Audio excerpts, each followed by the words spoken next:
दोस्तों, कैसे हैं आप लोग? स्वागत है आप लोगों का आईएएस चैनल पर। देखिए, हम बीपीएससी के लिए उस टर्म को पूरा कर रहे हैं, जो रिजल्ट के पीडीएफ हमारा नाम ला दे, ठीक ना? तो उसके लिए आपको करंट अफेयर्स बहुत मजबूत करना पड़ेगा, जिसमें करंट अफेयर का अहम योगदान बिहार के करंट अफेयर्स का भी रहता है। तो इस कड़ी में हम आगे बढ़ चुके हैं। जो भी जनवरी का, फरवरी का करंट अफेयर्स आपको चैनल पर डाल दिया गया है, प्लेलिस्ट बना दिया गया है और जो भी सारे जो करंट अफेयर्स है, उसके सारे पीडीएफ प्रोवाइड आपको धीरे-धीरे कर दिया जाएगा।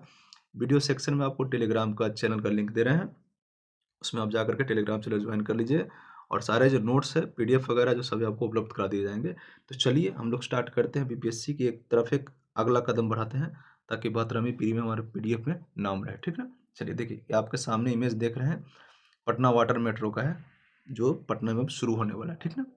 ये मूल रूप से आपको हम इमेज दिखा दिए कि कैसा रहेगा पटना मेट्रो, ऐसा रहेगा। ये पूरा फुल्ली एयर कंडीशन रहेगा, कुछ चार्जिंग पॉइंट बनेंगे और इसमें क्या-क्या है, चलिए।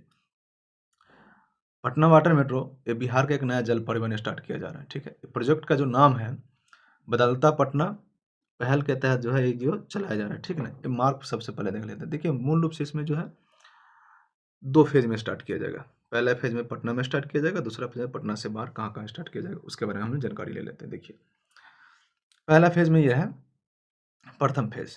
प्रथम फेज जो है कंगन घाट के बीच चलेगी, दीघा घाट से कंगन घाट के बीच चलेगी, ठीक है। और इसकी कुल लंबाई आप लोग नोट कर ले, कुल लंबाई जो है 10.5 किलोमीटर लंबा होगा पहली फेज का, ठीक है। ये पटना में रहेगा।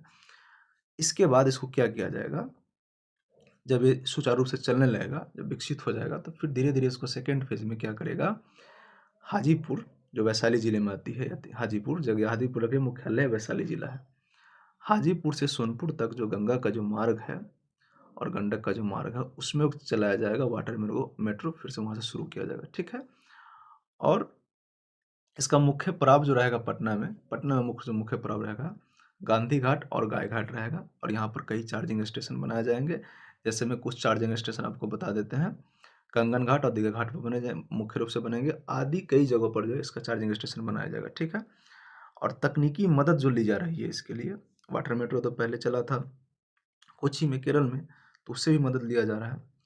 जैसे सहयोग किया जा रहा है, inland waterways authority of India company है और बिहार सरकार जो कर रही प्रयास, और साथ ही कोची जहाज निर्माण निगम लिमिटेड है, उसके इस तीनों के मदद से जो है वाटर मेट्रो का, पटना वाटर मेट्रो का निर्माण किया जा रहा है, ठीक ना, सभी मदद के लिए। देखिए, इसमें एक और चीज़ किया जा रहा है कि ये हाइब्रिड मोड पर चलने वाली एक एसी मतलब एयर कंडीशनर रहेगा, इसमें शीशा पैक रहेगा, कोई परेशानी नहीं होगी।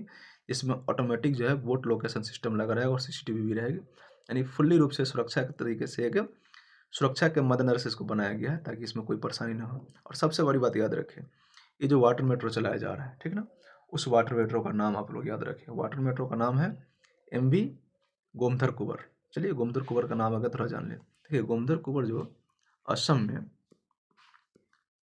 अहोम लड़ाई हुआ था ना, अहोम विद्रोह, उसके यह नेता थे, ठीक ना, अंग्रेजों से पंगा लिए थे यह, ठीक। अहोम विद्रोह के नेता थे गोमधर कुंवर, उनके सम्मान में उनके नाम पर पटना वाटर मेट्रो का नाम रखा गया है। इसका पहला फेज स्टार्ट कर दिया जाएगा, 10.5 किलोमीटर लंबा होगा। दूसरा फेज हाजीपुर सोनपुर तक चला जाएगा, इतना आप लोग याद रखें। चलिए, हम लोग नेक्स्ट प्रश्न पे आते हैं। देखिए, 2027 में जो जनगणना जो हमारी शुरू हुई, 26-27 में 2 फेज में जनगणना शुरू होगी, उसके लिए बिहार में एक नोडल अधिकारी की नियुक्ति की गई, ठीक है।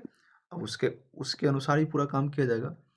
तो बिहार सरकार के जो राजस्व एवं भूमि सुधार विभाग के जो प्रधान सचिव हैं, उसको राज्य का नोडल अधिकारी नियुक्त किया जाएगा और उसका नाम है CK अनिल। याद रखें, बिहार में जो जनगणना होंगे उसके नोडल अधिकारी CK अनिल है, ठीक है ना। इसके तहत जो भी सारे जनगणना के काम है किए जाएंगे, याद रख लें आप। देखिए, उर्दू शिक्षा के लिए हमारे देश में मदरसा चलाई जाती है, जहाँ बच्चे उर्दू में पढ़ाई करते हैं, ठीक है। तो अब उसको जो है एक आधुनिक तरीके से डेवलप करने के लिए सरकार ने कदम उठाया, स्पेशली बिहार सरकार ने, ठीक है। बिहार सरकार का कहना है कि अब मदरसों में जो है स्मार्ट क्लास खोले जाएंगे और उसमें बच्चों को साइंस और मैथमेटिक्स के जो है ज्ञान दिए जाएंगे, वही वही काम किया जा रहा है, ठीक है। तो कहे बिहार के मदरसों में बच्चों को स्मार्ट क्लास के माध्यम से साइंस और मैथ की जो कठिन विषय है उसकी पढ़ाई जाएगी। इससे क्या होगा, बच्चों में जो मेंटलिटी प्रोग्रेस बढ़ेगा, सूजन शक्ति बढ़ेगी, उर्दू उर्दू के साथ साथ विज्ञान और मैथ में भी उसका दिमाग जो आगे बढ़ेगा, ताकि वो अपने आप को डेवलप कर सके, ठीक ना। और जान सके। शिक्षा देने का कारण क्या है? इससे इसमें साथ ही इसमें ये होगा कि हिंदी और इंग्लिश, है ना? हिंदी और अंग्रेजी के साहित्य की पढ़ाई भी पढ़ाई जाएगी, जो दोनों की महत्वपूर्ण बना देगा इसको, ठीक है? पहले चरण में कुल 75 मदरसों का चयन किया जाएगा, याद रखें। प्रथम चरण में 75 मदरसों का चयन किया जाएगा और फिर उसके बाद आगे देखा जाएगा और बढ़ाया जाएगा। और इसमें कुल बजट जो है 2,97 लाख रुपये दिया जाएगा, खर्च किया जाएगा और ये बजट से ही दिया जाएगा, ठीक है? याद रखें। उर्दू के साथ साथ साइंस, मैथ और इंग्लिश, हिंदी, लिटरेचर की भी पढ़ाई बढ़ाई जाएगी बिहार के मदरसों में, वो भी स्मार्ट क्लास के थ्रू, ठीक है ना? याद रखें। साइंस टेक्नोलॉजी से एक प्रश्न है। हाल ही में बिहार सरकार जो है अपना सेमीकंडक्टर नीति 2026 लॉन्च कर दिया है। याद रख ले, 71st और 72nd मेंस देने वाले इसको शॉर्ट नोट्स के लिए अपना लिख लेंगे, ठीक है? उसका मैं एक अलग वीडियो बना दूंगा। फिलहाल ये प्री के लिए लाया हूँ अभी। बिहार सेमीकंडक्टर नीति 2026 लॉन्च कर दिया है। इसके तहत क्या होगा? इस नीति का लक्ष्य, कई लक्ष्य है। पहला लक्ष्य यह है कि 5 वर्षों में 50,000 सेमीकंडक्टर पेशेवर तैयार करना है। इसके लिए क्या किया गया है? इस पेशेवर को तैयार करने के लिए आईआईटी पटना में सेमीकंडक्टर अनुसंधान केंद्र के जो नवाचार इनोवेशन सेंटर है उसकी स्थापना किया गया है। और इसके साथ ही राज्य में जो भी आईटीआई, याद रखिए आईआईटी नहीं आईटीआई प्लस जो भी इंजीनियरिंग कॉलेज है उसमें इसके लिए सेंटर स्थापित किया जाएगा और 50,000 उनको बिहार सरकार को पेशेवर तैयार करना है। इसीलिए सभी आईटीआई और जो भी इंजीनियरिंग कॉलेज है उसके लिए जो है वहाँ पर एक इनोवेशन सेंटर या एक एक्सीलेंस सेंटर कहते स्थापना किया जाएगा, ताकि सरकार जो अपने इसमें अपना कुशल प्राप्त कारीगर जो है प्राप्त कर सके। इसका उद्देश्य एक वो रहा 50,000 जो श्रमिक तैयार करना है, और दूसरा उद्देश्य ये रहा कि बिहार की जो जीडीपी है, राज्य की सकल घरेलू जो जीडीपी है, उसमें सेमीकंडक्टर के क्षेत्र से 5% का योगदान हासिल करना चाहती है सरकार कि आने वाले जीडीपी में सेमीकंडक्टर उद्योग से 5% का योगदान हम चाहते हैं, ठीक है? आगे देख लीजिए, इसमें कुछ महत्वपूर्ण चीज़ है और इसमें और चीज लक्ष्य क्या रखा गया है कि बिहार को 2030 तक पूर्वी भारत का टेक्नोलॉजी हब बनाना है या तकनीकी हब बनाना 2030 तक। और यह जो लक्ष्य है बिहार सरकार की, जो लक्ष्य है 7 निश्चय 2 में समृद्ध उद्योग सशक्त बिहार के, इसके अनुरूप जो इसको इंक्लूड किया गया है। याद रखिए, अभी 7 निश्चय 3 चला लेकिन 2 के तहत इसको किया गया है। सेमीकंडक्टर क्षेत्र में 25,000 करोड़ के निवेश की योजना बनाई गई है और 2030 तक लगभग 2 लाख करीब में जो है प्रत्यक्ष या अप्रत्यक्ष तरीके से रोजगार देने की बात कही बिहार सरकार। तो इतनी सारी चीज़ें जो आपको है सेमीकंडक्टर नीति 2026 से आप रख ले, इससे शॉर्ट्स भी तैयार हो जाएंगे और आपकी प्री के लिए भी तैयार हो जाएंगे, ठीक है? नेक्स्ट प्रश्न में आते हैं। बिहार सरकार के एक अनूठा पहल स्टार्ट किए हैं कि राज्य में जो भी स्कूल है, ठीक है ना, उस स्कूल में बच्चे की जो मानसिक एबिलिटी है, उसकी जो एक्सेप्ट का पावर है, कैप्चर का पावर है, अब समझदारी है, उसके लिए बिहार सरकार एआई का प्रयोग करेगी, ठीक है? अब एआई तो बहुत क्रांति ला रही है, तो उसके लिए सरकार क्या करे, अब एआई का प्रयोग करेगी। चलिए उससे संबंधित कुछ बातें करते हैं। बिहार की जो सरकारी स्कूल है उसमें बहुत सारे कमजोर छात्र होते हैं। कई बच्चे सही से पढ़ नहीं पाते कि हम क्या करें क्या नहीं करें, तो उसके पहचान के लिए राज्य जो है आर्टिफिशियल इंटेलिजेंस का प्रयोग करेगा। और इसके लिए पहले इसका जो प्रयोग किया गया है, पायलट प्रयोग किया गया है। पायलट प्रोजेक्ट के तहत बिहार के जो 10 जिले हैं उनमें किया जाएंगे। 10 जिले में याद रख ले, सबसे पहले अपने राजधानी पटना है, भागलपुर, गोपालगंज, भोजपुर, रोहतास, मुजफ्फरपुर, नवादा, जमुई, सारण और पूर्णिया, ये 10 जगह है। वहाँ पर यह पायलट प्रोजेक्ट के तहत चलाया जाएगा कार्यक्रम। याद रखें, जो इन सभी जिले से भाई बंधु है कमेंट करें, वो देख रहे हैं तो, ठीक। और इसके लिए सरकार ने साझेदारी की है बिहार सरकार का शिक्षा विभाग, माइक्रोसॉफ्ट और पीरामल फाउंडेशन है, इन तीनों के साथ जो साझेदारी की के ये एआई के तहत जो स्कूलों में एक सर्वेक्षण चलाया जाएगा, ताकि बच्चे की जो मानसिक स्थिति है उसकी कमजोर होने की जो कारण को जान सके और फिर उसके लिए एक अलग योजना तैयार कर सके। इसका लक्ष्य क्या रखा गया है? इसमें लक्ष्य ये रखा गया है, एक वर्ष में 80,000 शिक्षकों और 40,000 छात्रों को एआई आधारित कौशल प्रशिक्षण देगा। जैसे अब उसके लिए तो शिक्षक को देना पड़ेगा, और जब शिक्षक ले लेंगे तो 40,000 छात्रों को भी है प्रति वर्ष, एक वर्ष में जो है इसको तैयार करना है प्रशिक्षण के रूप में, ठीक है? कार्य एआई कैसे करता है उसको चेक करने के लिए एआई जो है टूल के जरिए बच्चों के लिखने, पढ़ने, प्रदर्शन पैटर्न का विश्लेषण करेगी और उसके अनुसार चेक करेगा कि इसमें कमजोरी है, क्यों कमजोरी है, इसको सुधारा कैसे जा सकता है। जैसे अभी एआई को सर्च करेंगे तो उससे संबंधित सारे ब्यौरा दे दिया जाता है। ठीक है, ये रहा। नेक्स्ट प्रश्न पे आते हैं। देखिए, मोकामा जो है पटना में है और उस पर वहाँ गंगा नदी है, उस पर राजेंद्र सेतु पहले से बना, वहाँ पर एक नया उसके समकक्ष जो है पुल बनाया गया। पहले एक पुल था, उस पर मतलब 2 बना दिया रेलवे के लिए, उससे संबंधित न्यूज है। ये आप प्रतीकात्मक फोटो देख सकते हैं, ऐसे ही पुल रहेगा। ठीक है, याद देखिए, मोकामा राजेंद्र सेतु के समानांतर जो है 1.86 किलोमीटर का लंबा जो है डबल ट्रैक वाला पुल बना है। लेकिन याद रखें, इस पुल की पुल अप्रोच जो लाइन है, पुल सहित पूरी जो लंबाई आगे तक जो है कुल 14 किलोमीटर है। ठीक है ना।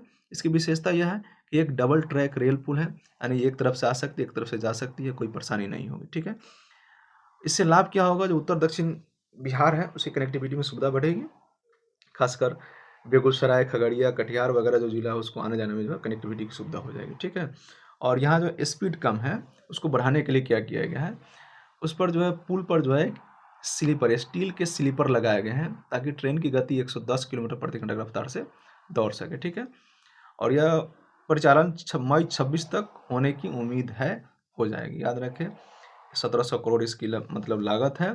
राजेंद्र सेतु के समानांतर डबल डेकर ही ट्रेन उसी पर बाजू में पुल बनाई गई है, इतना याद रख ले। इसकी लंबाई 1.86 किलोमीटर है और ट्रेन की रफ्तार जो है 110 किलोमीटर प्रति घंटा रफ्तार से वह दौड़ सकती है। ठीक, नेक्स्ट में आते हैं।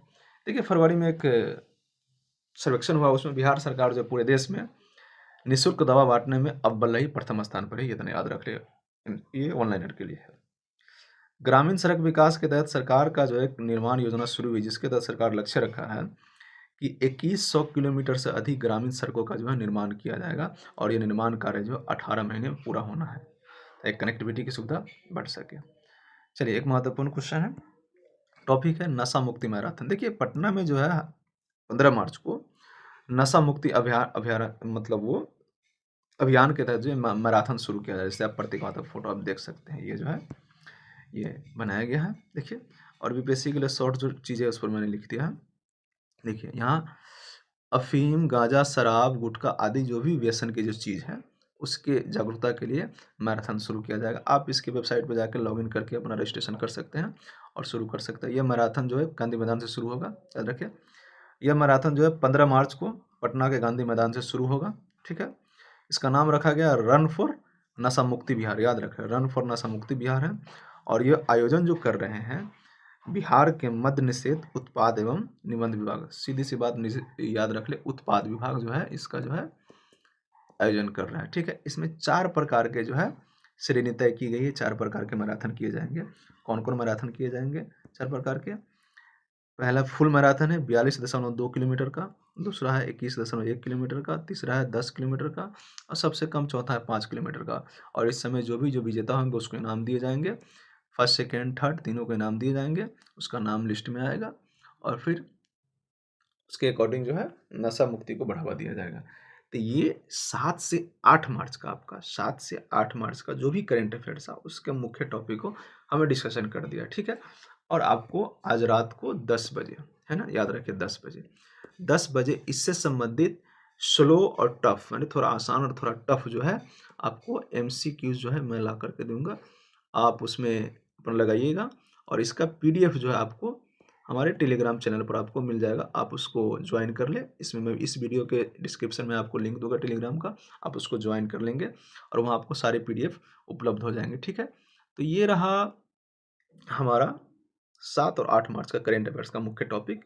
आप लोग अपने बीपीएससी 72 में अगर हैं तो आप लोग आइए, रिवीजन कीजिए करेंट अफेयर। अगर ये इस चैनल से आप करेंट अफेयर्स को पढ़ते हैं तो बिहार करेंट अफेयर्स के लिए मैं दावे के साथ कहूँगा कि आपको बाहरी बुक लेने की ज़रूरत नहीं है।